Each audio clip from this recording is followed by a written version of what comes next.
Okay, here it is, February the 12th, or 10th, 2010, and I'm pretty darn cold standing out here.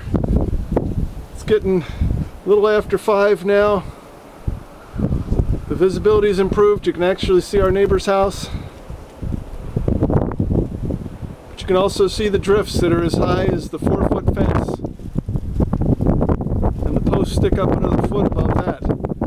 So we've got drifts that are at least 4.5 feet high.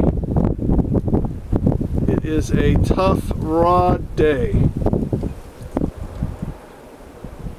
And this is the good view. Earlier today you couldn't even see that fence. So things are improving, slowly but surely.